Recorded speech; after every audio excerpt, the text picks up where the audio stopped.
Shalom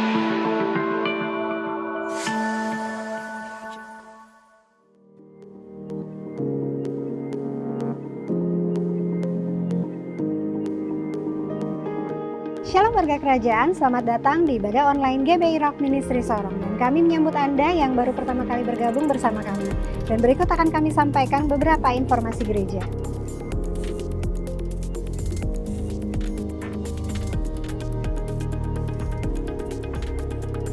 Ibadah Minggu berlangsung satu kali jam 10 pagi melalui Facebook dan YouTube channel Rock Sorong. Ibadah Minggu 8 November 2020 akan dilayani oleh Pendeta Kris Apitula, Gembala GBI Rock Palu.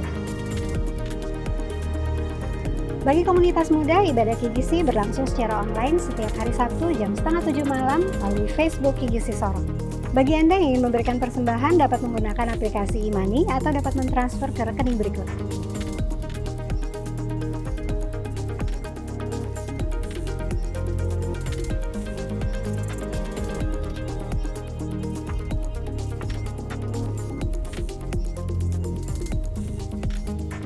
Untuk informasi kegiatan pastoral lainnya dapat menghubungi nomor berikut. Sekian informasi minggu ini, mari kita siapkan hati kita untuk mengikuti ibadah. Namun sebelum itu, mari kita dengarkan pesan Gembala Senior Pendeta Timotius Arifin. Tuhan Yesus memberkati.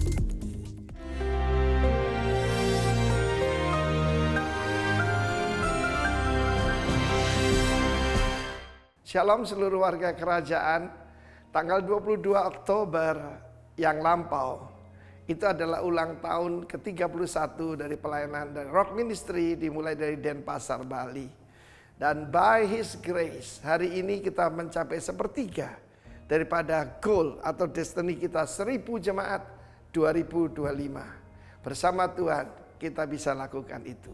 Tetapi ada bagian daripada bulan-bulan ini artinya yaitu kita harus empowering dan juga mentoring dan fathering the next leaders. Seperti tema besar tahun ini, kita lihat contoh daripada Elia dan Elisha. Ketika Tuhan akan mengangkat Elia ke sorga, itu adalah rapture. Rapture itu bukan suatu yang khayal. Sudah pernah terjadi pada Henokh, pernah terjadi pada Elia, dan juga seperti gambaran pada Nuh dan Lot. Yesus sendiri mengatakan, seperti zaman Nuh dan zaman Lot. Ketika Nuh masuk dalam bahtera, datanglah hukuman itu. Ketika yaitu Lot dan keluarganya dibawa keluar oleh dua malaikat dari Sodom, maka datanglah hujan api dan belerang. Kita melihat keadaan dunia tidak jadi lebih baik. Dimulai dari sebuah station, kita akan bicara selama 1 bulan ini, yaitu 4 station plus 1, yaitu perjalanan daripada Elia dan Elisha. Mereka mulai daripada Gilgal. Tapi di sini apa arti Gilgal? Gilgal itu dari huruf GLGL, Gimel Lamed, ya. Anda bisa lihat di screen. Dan Gimel itu artinya camel, ya, camel. Camel itu artinya ada seseorang yang diangkat, ya. Jadi promosi, bukan cuma promosi tapi diberikan otoritas. Karena Lamed artinya tongkat komando. Tongkat gembala atau tongkat komando. Itu akan diberikan pada orang-orang yang setia pada Tuhan. Kita tahu bahwa di Gilgal terjadi disunat untuk kedua kali. Artinya disunat. Mereka yang masuk ke tanah perjanjian itu belum disunat. Tapi disunat dengan apa? Yaitu pisau dari batu api. Kenapa sih Tuhan tidak membuat baja atau stainless steel? Kenapa dari batu? I don't know the reason. Tapi batu itu menggambarkan, menunjukkan hati kita yang keras. Ya, saudaraku yang kekasih Tuhan, relakan untuk dilahirkan kembali, relakan untuk disunat hati kita. Gilgal adalah awal perjalanan iman, bukan puncak. Itu menunjukkan KLB, Kristen lahir baru. Pertanyaan hari ini, bukan apa aktivis gereja, apalagi cuma simpatisan Yesus. Yesus nggak perlu itu. Dia mau kita itu menjadi murid, bahkan menjadi putra daripada Allah. Dia tidak datang membawa agama, dia datang membawa kerajaan. Dan maturity harus menjadi ukuran. Dan tentu saja Gilgal juga mengatakan tentang ada hubungan dengan Gulgolet. Gulgolet itu Golgota. Di Golgota lah maka semua celah, segala yaitu kehinaan masa lampau rolled away. Itu janji daripada Tuhan Yesus. Dia mengangkat kita daripada kehinaan kepada kemuliaan. Goal kehidupan manusia bukan kebahagiaan, bukan kenyamanan. Karena itu kita bisa gagal paham. Tapi tujuannya adalah kesempurnaan dan kemuliaan. Seperti Elia diangkat dalam kemuliaan. Karena itu umat Tuhan, dengar baik-baik hari ini. Sudahkah Anda dilahirkan kembali? Apakah Anda adalah Kristen lahir baru? Kalau tidak memang belum. Saya mengalami kelahiran baru 41 tahun yang lalu. Nanti hari Natal tahun ini, itu ulang tahun saya ke-41. Ikut Tuhan Yesus. Tapi itu baru awal perjalanan. Dilahirkanlah kembali. Ya, itu adalah kehendak Tuhan untuk masuk kerajaan surga. God bless you warga kerajaan. Amin. Shalom Bapak Ibu Saudara sekalian. Sekali lagi shalom. Apa kabar hari ini? Saya percaya kita semua dalam penyertaan Tuhan yang sempurna. Amin.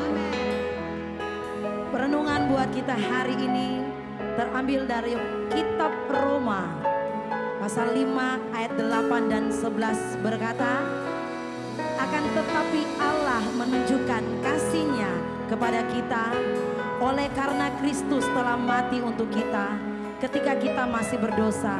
Dan ayat 11 berkata, dan bukan hanya itu saja, kita malah bermegah dalam Allah oleh Yesus Kristus Tuhan kita. Sebab oleh Dia kita telah menerima perdamaian itu. Amin. Kita percaya bahwa karya Kristus itu begitu besar bagi setiap kita. Dan bukti nyata kita semua ada sampai hari ini Tuhan. Untuk itu mari kita berikan sorak yang meriah buat Tuhan kita. Haleluya. Amin.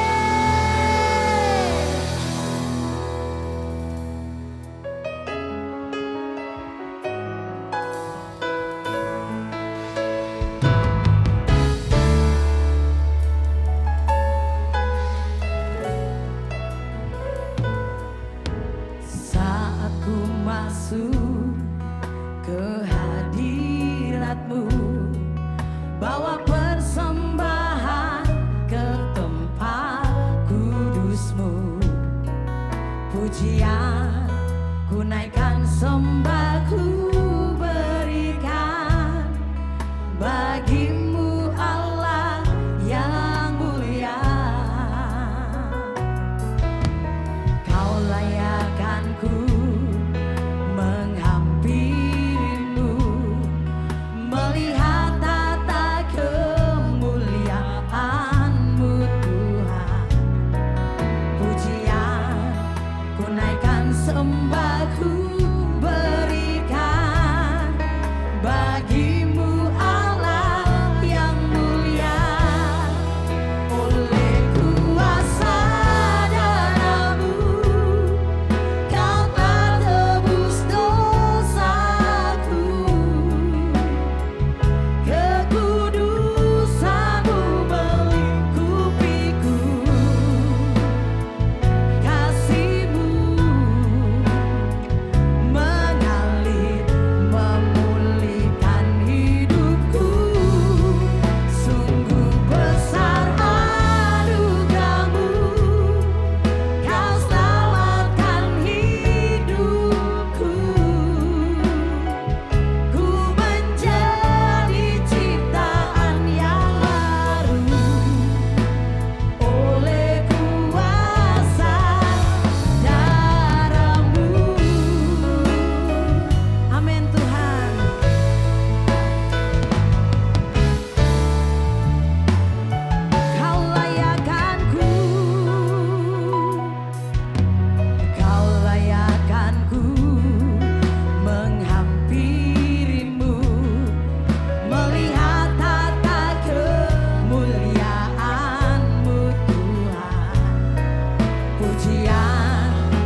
kami ada karenamu.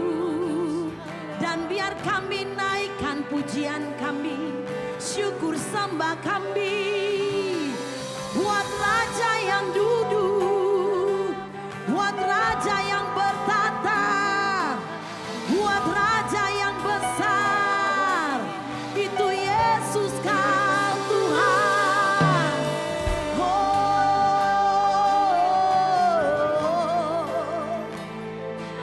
Terlalu besar cintamu, sungguh besar cintamu bagi kami Tuhan. Kami bersyukur.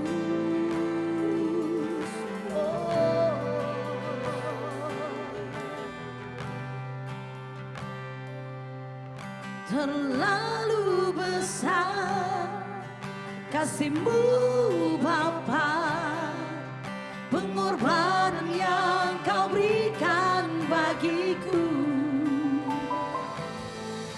Terlalu mahal darah-Mu Yesus, tercurah untuk menebus hidupku.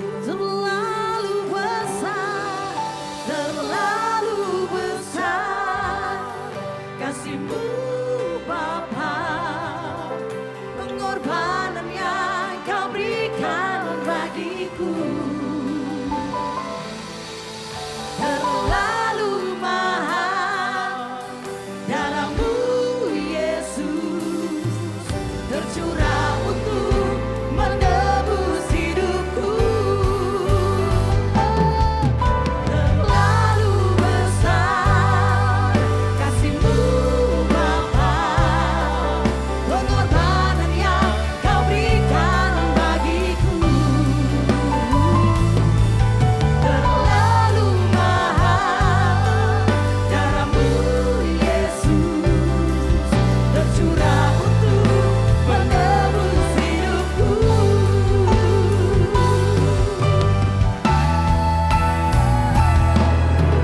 Terlalu besar kasih-Mu Bapa, pengorbanan yang Kau berikan bagiku. Sungguh terlalu mahal darah-Mu Yesus, tercurah untuk menebus hidupku. Terlalu besar kasih-Mu Bapa, pengorbanan yang Kau berikan bagiku.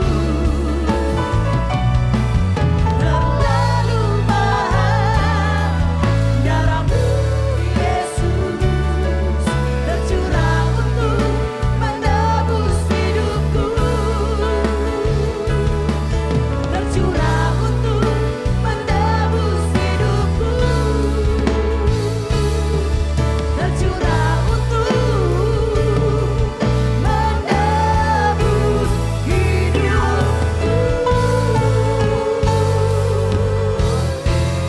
Terima kasih Tuhan.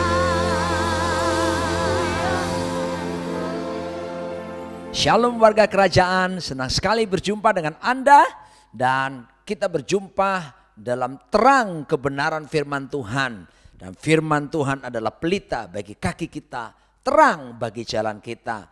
Di dalam keadaan masa sukar seperti ini, saya percaya tetap terang kebenaran firman Tuhan bercahaya, menuntun kita berjalan semakin lama, semakin kuat hendak menghadap Tuhan di Sion.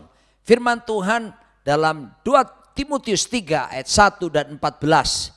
Dan tema yang akan saya sampaikan bersama istri saya kali ini kami berdua, yaitu tegar di masa sukar. Alkitab berkata, ketahuilah bahwa pada hari-hari terakhir akan datang masa yang sukar. Tetapi hendaklah engkau tetap berpegang pada kebenaran yang telah engkau terima dan engkau yakini, dengan selalu mengingat orang yang telah mengajarkan engkau. Alkitab menjelaskan hari-hari ini adalah hari-hari yang sukar, masa yang sukar. Kata sukar berasal dari kata Yunani perilous, bahasa Inggrisnya perilous, tapi perilous dalam bahasa Indonesia menunjukkan tentang membahayakan, dan lebih jelas lagi dalam bahasa Yunaninya kalepos, membahayakan, menyusahkan. Jadi bukan cuma masa yang sukar, tapi membahayakan, tapi juga menyusahkan.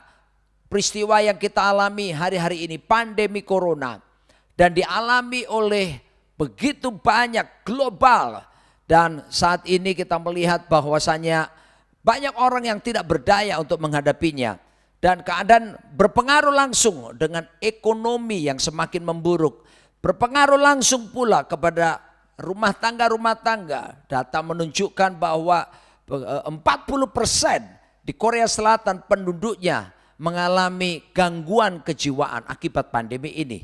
Di Indonesia 300% terjadi peningkatan perceraian, itu yang ada di Semarang. Di Bandung juga begitu, antri orang untuk melakukan upaya perceraian. Dan di banyak tempat kita melihat bahkan gangguan kejiwaan terjadi di mana-mana di Indonesia dan bahkan di bangsa-bangsa yang lain. Betul-betul kita menghadapi masa-masa yang sukar. Tetapi mari mau saya tunjukkan kepada saudaraku dikasih Tuhan, our God is the God of the purpose. Tuhan kita adalah Tuhan yang bertujuan. Tidak ada sesuatu yang terjadi luput dalam pandangan Tuhan. Anything bad can happen, but God still sit on the throne. Sesuatu yang buruk bisa terjadi, tetapi ingat baik-baik, Tuhan kita tetap duduk di takhta.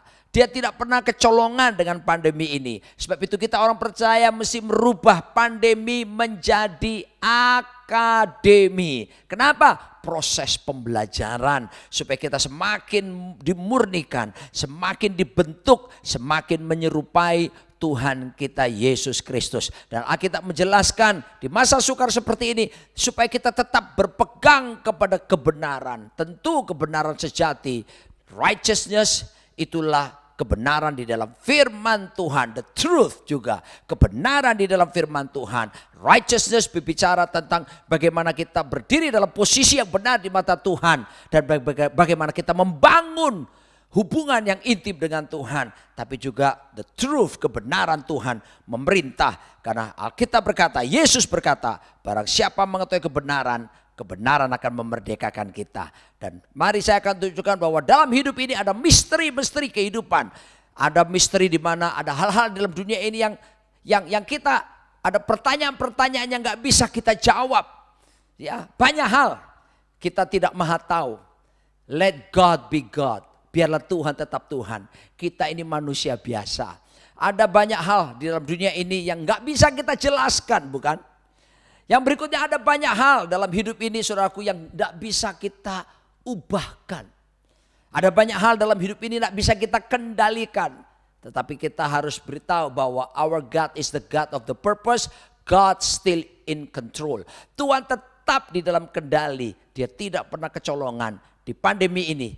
Dia tahu apa yang kita alami. Dia mengerti apa yang kita alami dan dia tetap dalam kendali dan dia tetap sanggup menyatakan kuasanya pertolongan sebab dia Alfa dan Omega, yang awal dan yang akhir, yang maha kuasa.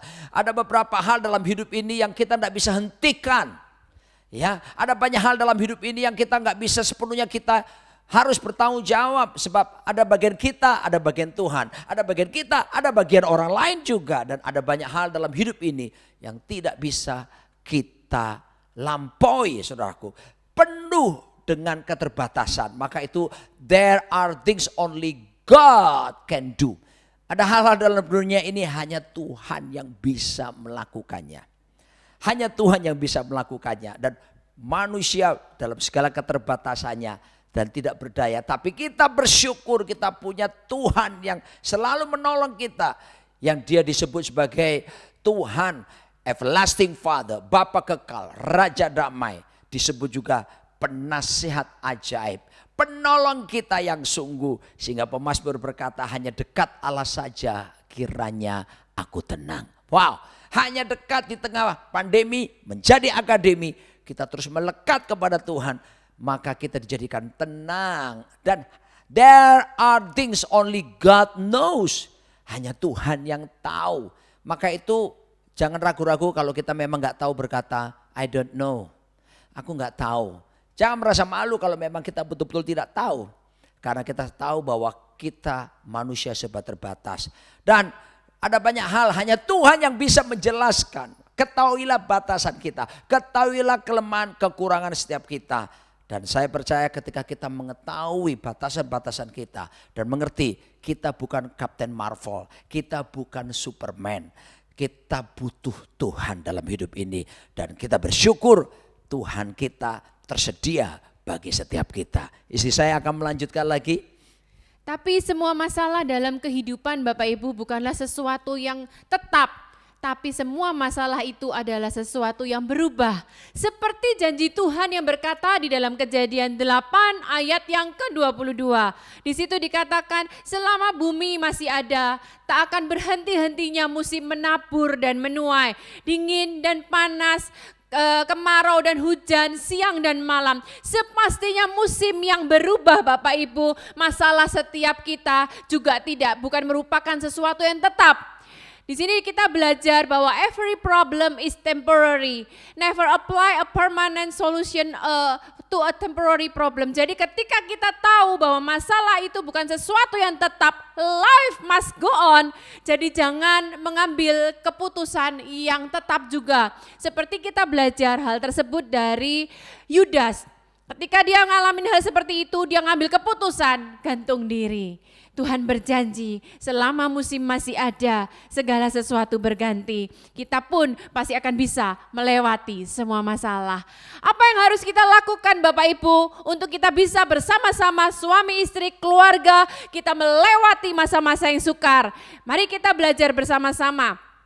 Pertama kita harus melihat dulu bahwa bukan masalah yang datang yang menentukan masa depan kita. Karena masalah pasti akan datang. Kita tidak bisa memprediksi masalah-masalah yang datang. Bahkan kita bisa berkata hari demi hari ada aja masalah.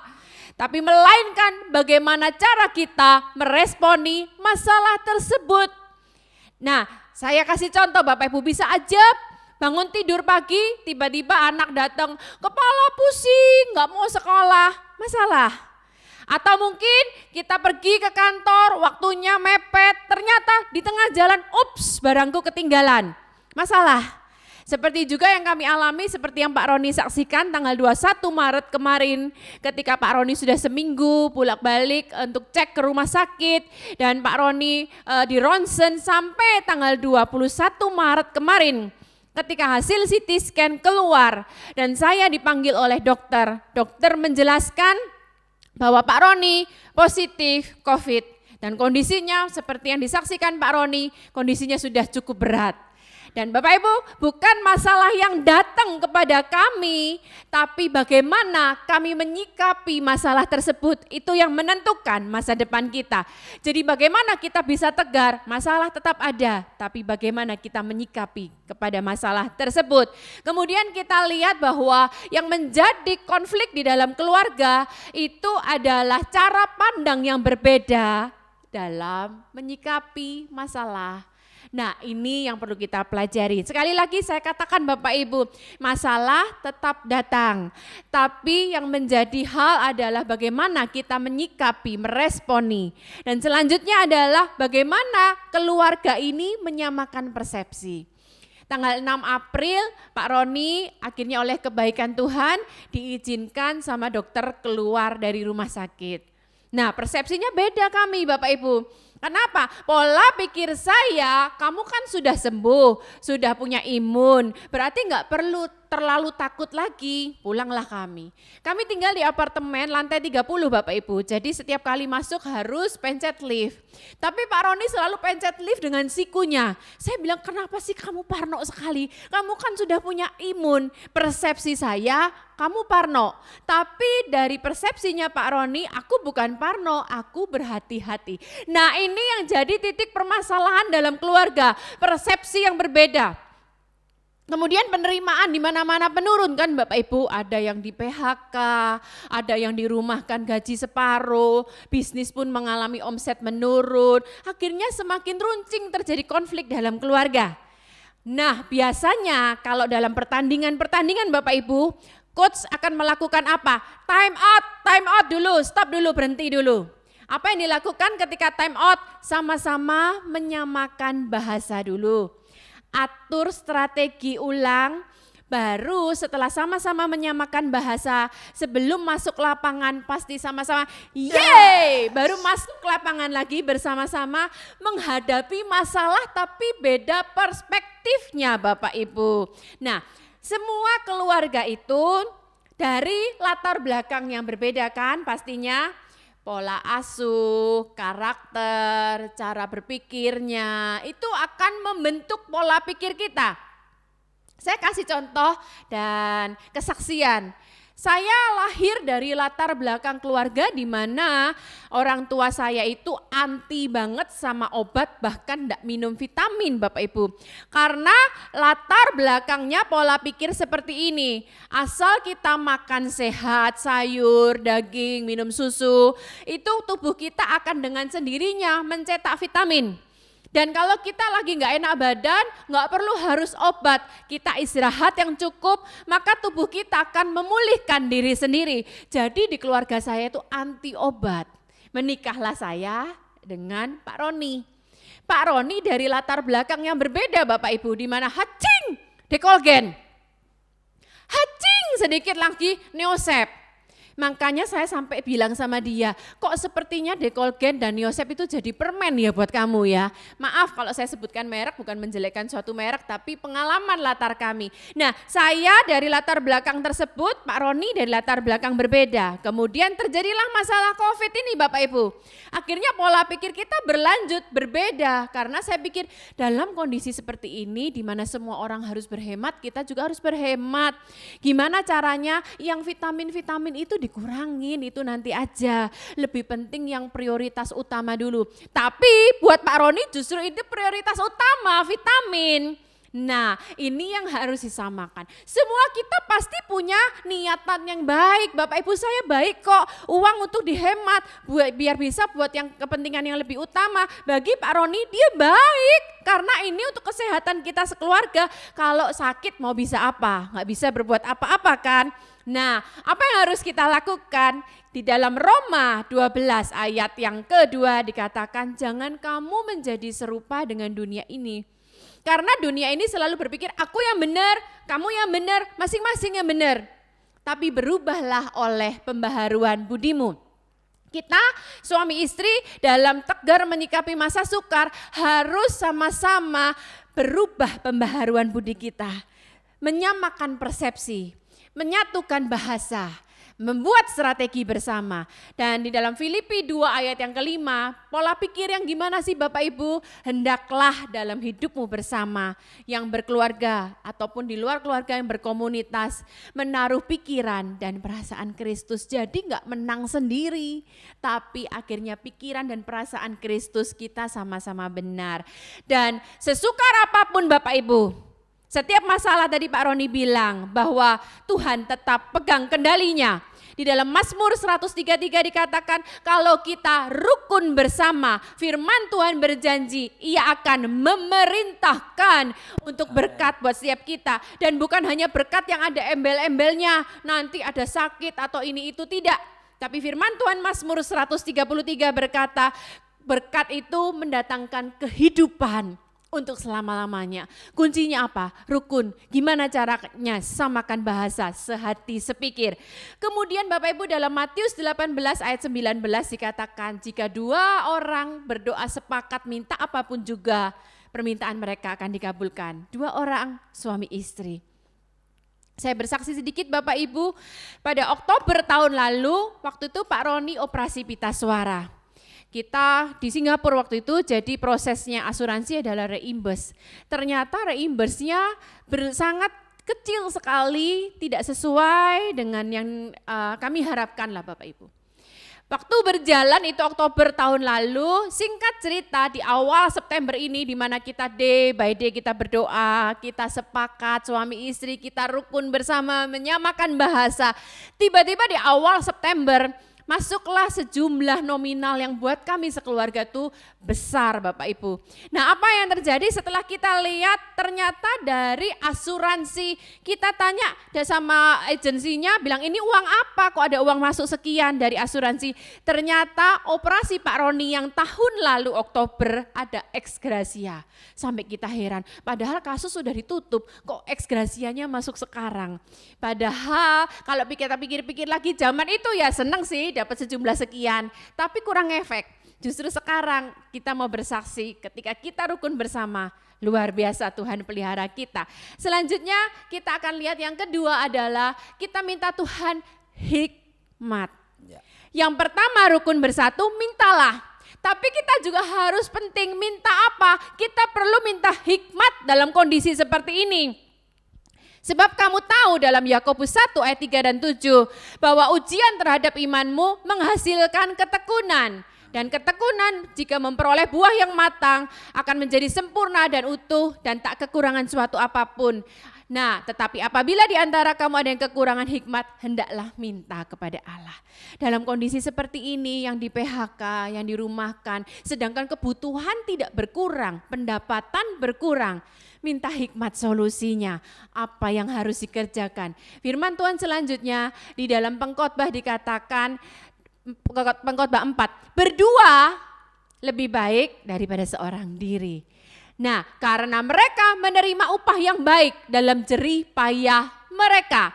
Kata mereka itu bukan satu, bukan tunggal, tapi lebih dari satu. Ketika berdua, maka akan menerima upah jerih payah mereka.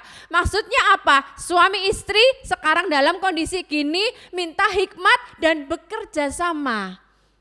Di jemaat beberapa yang di PHK, apa yang dilakukan? Akhirnya minta hikmat, istrinya masak. Masak apa? Masak rahang tuna panggang. Terus di mana suaminya memasarkan.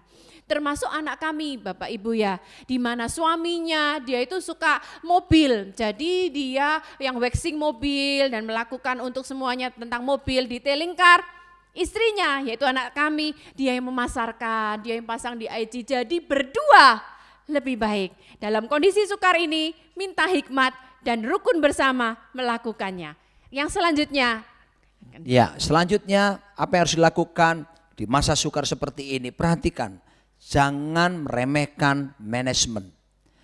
Pengelolaan itu penting sebab pada waktu Tuhan menciptakan manusia pertama, Adam, dia berkata bahwa marilah kita membuat manusia, Kejadian 1:26, marilah kita membuat manusia serupa segambar.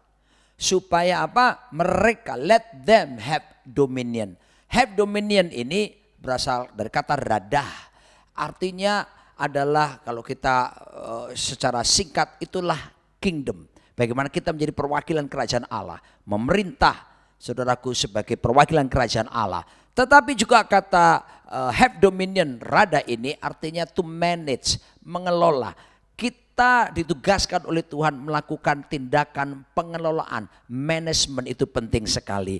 Jangan diremehkan, sebab banyak orang berpikir bahwa yang penting hal-hal rohani, betul itu penting, tetapi manajemen perlu diatur. Keuangan rumah tangga harus diatur saudaraku.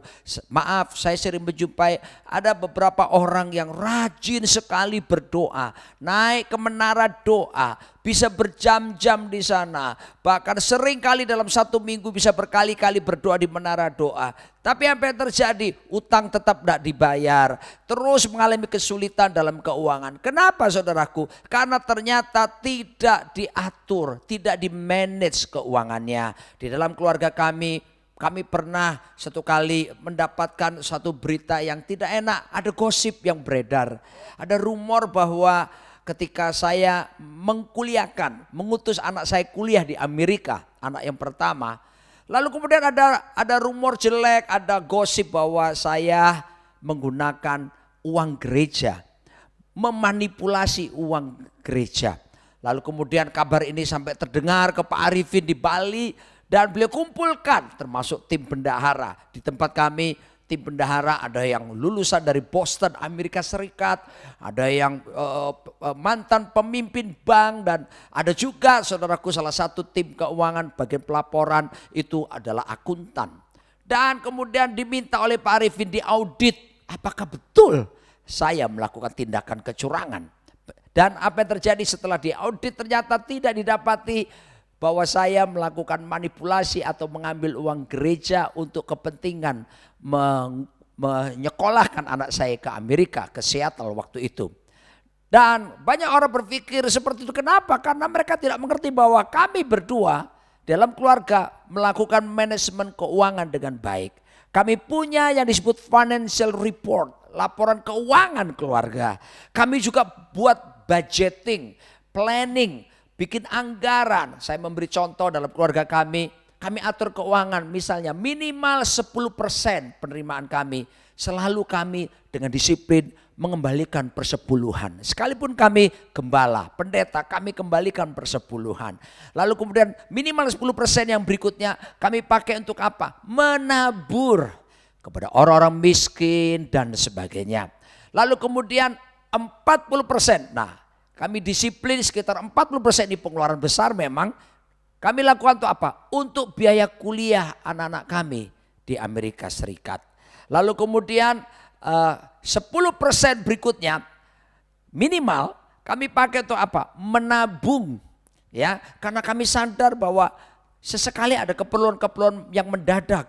Kita nggak bisa kita mau pinjam sana, pinjam sini dengan dalih mau mendoakan apa, nggak bisa. Kita mesti atur baik-baik. Dan sisanya kurang lebih 30%.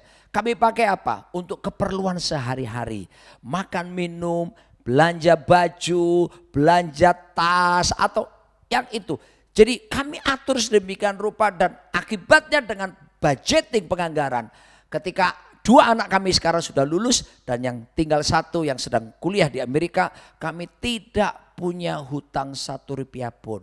Jangan remehkan dengan pengelolaan, jangan remehkan manage keuangan saudara di masa-masa sulit ini. Atur baik-baik, jangan keluar sesuatu yang keinginan saudara lakukan, tapi boleh atur semua kebutuhan yang saudara kedepankan seperti itu. Saya percaya ketika kita bisa mengatur dengan baik, Tuhan akan berikan dan percayakan hal-hal yang lebih besar, apalagi dalam hal keuangan. Silakan sayang. Yang terakhir, apa yang kita pelajari, yang harus kita pelajarin adalah awas, jangan bodoh. Ada waktu itu siaran di televisi yang berkata waspadalah, waspadalah. Di dalam 1 Petrus 1 ayat yang ke-14 dikatakan, hiduplah sebagai anak-anak yang taat dan jangan turuti hawa nafsu yang menguasai kamu pada waktu kebodohanmu. Kebodohan itu apa sih? Kebodohan itu adalah sesuatu yang sudah kita tahu tidak boleh, tapi kita tetap melakukannya. Perhatikan, sesuatu yang tidak boleh ketika akan mulai melanggar itu hati nurani pasti seperti ini, iya enggak ya? Iya enggak ya aku lakukan? Tapi iblis terus menarik supaya tergiur. Dan perhatikan apa yang terjadi. Begitu kita melangkahkan kaki yang pertama untuk menuruti kebodohan, langkah selanjutnya tidak perlu ragu lagi, malah akan loncat bahkan lari kepada kebodohan tersebut. Jadi apa yang harus kita lakukan? Waspada, jangan membuat langkah pertama. Kami mendengar bahwa beberapa orang di PHK dan mereka yang dirumahkan, ketika mereka mengalami depresi karena keadaan keuangan, bukannya sepakat mencari Tuhan, melainkan apa yang dilakukan? Awalnya main game, lama-lama akhirnya malah terikat sama gaming. Apalagi yang dilakukan? Mungkin iseng-iseng tadinya, buka video-video porno, akhirnya semakin terjerat pada video porno. Maka firman Tuhan tadi berkata, jangan turuti hawa nafsu yang membawa pada kebodohan. Kebodohan itu adalah hal kecil yang awalnya kita pikir it's okay. Tapi hati-hati Bapak Ibu di rumah, hati-hati, waspada. Perhatikan bahwa Salomo, firman Tuhan berkata, adalah orang yang paling berhikmat yang pernah ada di muka bumi ini. Tapi firman Tuhan berkata, dia iseng-iseng sama perempuan-perempuan asing. Yang mana Tuhan sudah mengingatkan dari sebelumnya, jangan kamu menikahi dari bangsa lain. Tapi dia melakukannya. Firman Tuhan berkata, perempuan-perempuan tersebut menarik hatinya dari Tuhan. Jangan sampai ketika kita mengalami depresi, ada hal-hal yang akhirnya justru menarik kita daripada Tuhan. Salomo berkata dalam Pengkhotbah 2 ayat 15, maka aku berkata dalam hati, nasib yang menimpa orang bodoh juga akan menimpa aku. Kenapa dia menyamakan dirinya bahwa nasibnya akan sama dengan nasib orang bodoh? Karena satu titik akhirnya Raja Salomo menyadari dia sudah bertindak bodoh. Untuk apa aku ini dulu begitu berhikmat? Kata dulu menunjukkan dia sadar dulu begitu berhikmat, tapi pernah melakukan kebodohan. Mari di rumah kita sepakat jangan sampai jatuh dalam kebodohan. Jadi gimana tegar di masa sukar Bapak Ibu, di mana kita ngalami banyak tantangan, ingat bahwa tantangan itu bukan sesuatu yang tetap, tapi selama musim berganti itu terus akan berjalan, life must go on bersama Tuhan. Apa yang harus kita lakukan? Samakan bahasa, atur strategi ulang. Kemudian rapatkan barisan, minta hikmat untuk terobosan yang lain, inovasi atau ide-ide yang lain. Kemudian apa yang harus kita lakukan? Atur keuangan dan jangan berbuat bodoh. Ada 4 tipe manusia di seluruh dunia. Dan saya berdoa Anda ada dalam tipe yang benar. Karena ada 3 yang keliru tapi yang 1 yang paling benar. Yang pertama, people who watch things happens. Orang yang cuma bisa nonton, ngelihat saja. Biasanya orang-orang ini adalah orang-orang yang neto, no action talk only. Ngomong tok, tidak ada tindakan apa-apa. Lalu yang kedua disebut people who let things happen. Orang-orang yang tipenya membiarkan, udah biarin aja, yang penting bukan saya. Ya, qui sera, whatever will be, will be. Atau let it be, let it be, let it be, oh let it be. Ya biarin aja. Ya seperti tidak punya kekuatan untuk menghadapi. Yang ketiga people who ask what happened. Coba bisa tanya ada apa sih? Ada apa? Aduh kasihan sekali saudaraku. Saya mengajak saudara masuk melangkah tipe yang keempat. People who make things happen. Orang-orang yang membuat sesuatu terjadi, menjadikan kenyataan, dan orang-orang seperti ini disebut agent of change, agen perubahan. Saya berdoa warga kerajaan, Andalah orangnya disebut sebagai agen-agen perubahan. Mari kita berdoa bersama-sama. Bapa, aku memberkati seluruh jemaatmu, kuatkan teguhkan hati mereka di tengah masa sukar seperti ini. Dan aku percaya maksudmu, tujuanmu membuat mereka murni, membuat mereka semakin serupa seperti Kristus. Aku berdoa sehati, sepikir, sejiwa, seroh, sevisi terjadi dalam hubungan suami istri, dalam keluarga mereka.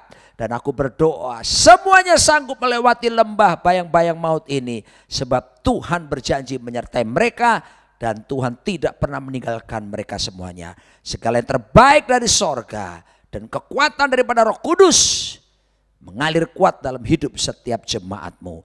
Terpujilah Raja di atas segala raja, Tuhan kami Yesus Kristus.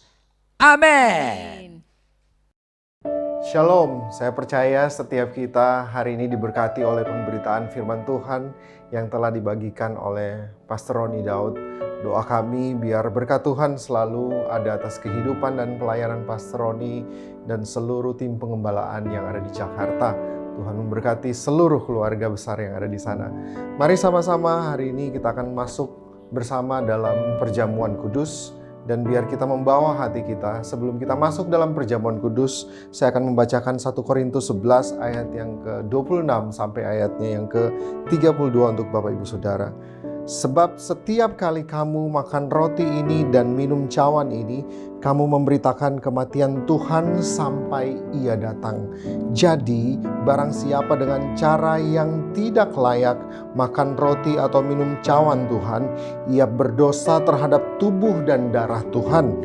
Karena itu hendaklah tiap-tiap orang menguji dirinya sendiri, dan barulah sesudah itu ia makan roti dan minum dari cawan itu. Karena barang siapa makan dan minum tanpa mengakui tubuh Tuhan, ia mendatangkan hukuman atas dirinya. Sebab itu banyak di antara kamu yang lemah dan sakit, dan tidak sedikit yang meninggal. Kalau kita menguji diri kita sendiri, hukuman tidak menimpa kita. Tetapi kalau kita menerima hukuman dari Tuhan, kita dididik supaya kita tidak akan dihukum bersama-sama dengan dunia. Mari kita siapkan hati kita sama-sama, kita berdoa, kita masuk dalam perjamuan kudus. Tuhan, terima kasih untuk apa yang Tuhan telah buat dalam kehidupan kami. Terima kasih untuk pengorbanan-Mu, terima kasih untuk karya keselamatan-Mu. Dan hari ini Tuhan, kami bersama-sama dengan seluruh jemaat GB Rock Ministry Sorong yang ada, kami masuk dalam perjamuan kudus. Tuhan, Engkau yang menilik setiap hati kami, biar kami didapati berkenan. Dan kalau ada setiap dosa, setiap apapun yang ada yang membuat Tuhan menjadi kecewa terhadap kehidupan kami, apa saja yang kami lakukan mengecewakan hati Tuhan, biar Tuhan Engkau mengampuni kami. Layakan kami sehingga waktu kami mengambil persekutuan bersama-sama dengan tubuh dan darah-Mu, itu tidak mendatangkan kutuk dalam kehidupan kami. Terima kasih Bapa, terima kasih Tuhan Yesus. Ini doa kami siap untuk masuk dalam perjamuan kudus bersama-sama. Dalam nama Tuhan Yesus kami berdoa, haleluya, amin. Mari sama-sama kita mengangkat roti yang ada di tangan kanan kita tinggi-tinggi.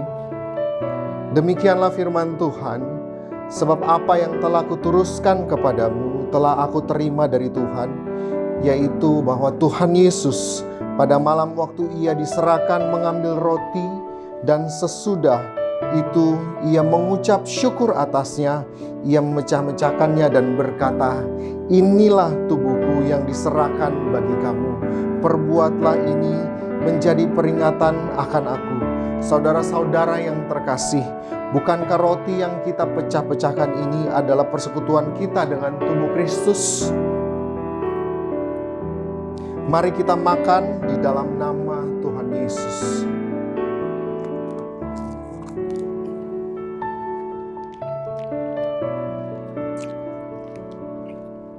Haleluya.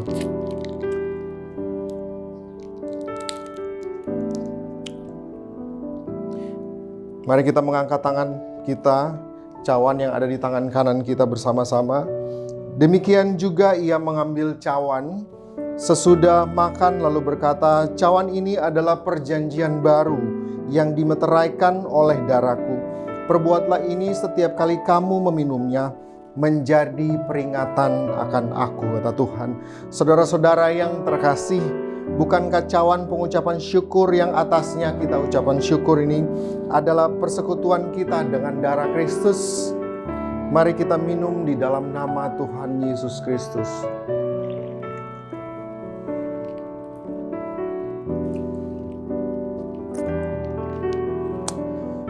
Haleluya, haleluya, haleluya.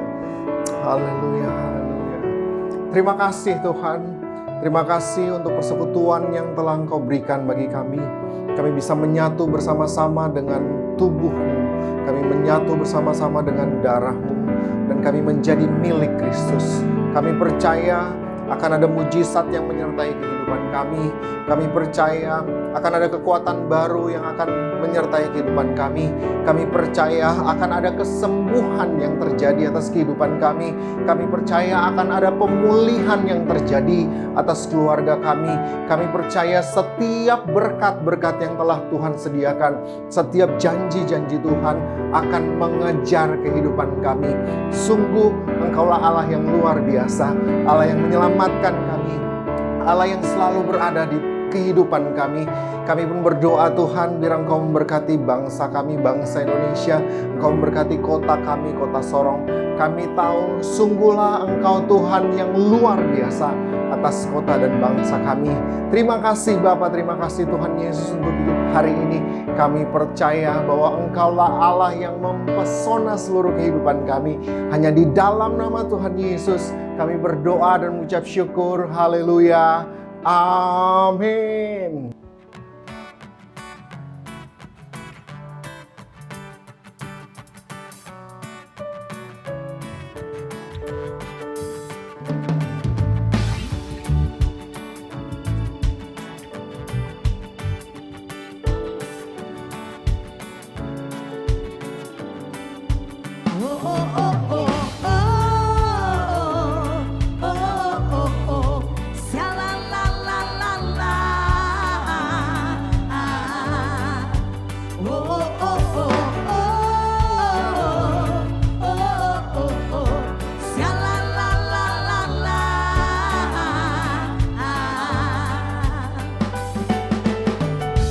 Sungguh kau mempesona, segala perbuatanmu hapuskan raguku.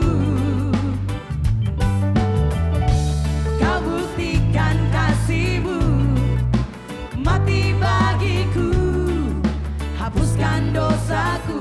Sungguh kau mempesona, sungguh kau mempesona, segala perbuatanmu hapuskan raguku. Kau buktikan kasih-Mu, mati bagiku, hapuskan dosaku. Kau ubahkan hidupku, semua menjadi baru. Sekarang ku bersuka di dalam-Mu, Yesusku. Kau jaga hidupku, melangkah di jalan-Mu, sampai ku terima mahkota kehidupanku. Sialalalala.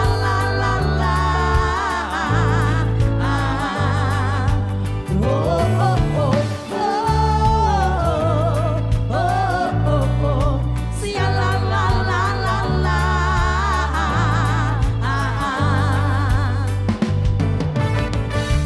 Sungguh kau mempesona, segala perbuatanmu hapuskan raguku.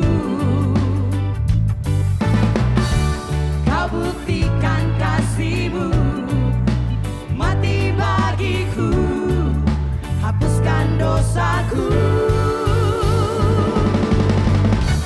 Kau ubahkan hidupku, semua menjadi baru.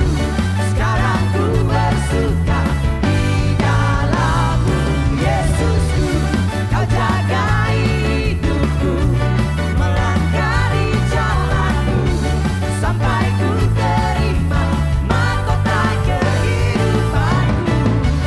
Kau ubahkan hidupku, semua menjadi baru. Sekarang ku bersuka di dalam-Mu, Yesusku. Kau jaga hidupku, melangkah di jalan-Mu, sampai ku terima mahkota kehidupanku.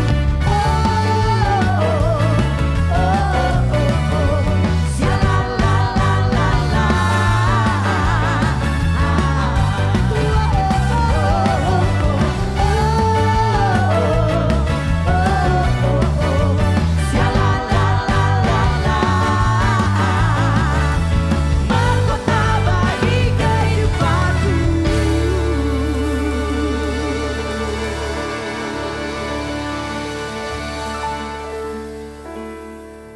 Biar apa yang kita nyanyikan itu adalah nyanyian iman kita, di mana kita akan menerima mahkota kehidupan dari Tuhan kita. Sekarang saatnya kita akan kembali dalam seluruh aktivitas kita. Saya mengundang Bapak Ibu Saudara untuk mari kita tetap bangkit berdiri dan kita menerima berkat daripada Tuhan. Angkat tangan kita semua, arahkan hati dan mata rohani itu kita kepada Tuhan. Dan biarlah kita menerima berkat daripada Tuhan Allah. Tuhan memberkati engkau dan melindungi engkau. Tuhan menyinari engkau dengan wajah-Nya dan memberikan engkau kasih karunia. Tuhan menghadapkan wajah-Nya kepadamu dan memberikan engkau damai sejahtera. Pulanglah dan terimalah kasih daripada Allah Bapa, kasih daripada Tuhan kita Yesus Kristus, persekutuan yang manis dengan Roh Kudus menyertai seluruh kehidupan kita, menyertai seluruh aktivitas kita mulai hari ini, mulai saat ini, sampai Maranatha kita akan bertemu kembali dengan Tuhan kita Yesus Kristus di awan-awan yang permai. Yang sudah menerima berkat ini, sama-sama katakan amin. Selamat hari Minggu, Tuhan Yesus memberkati.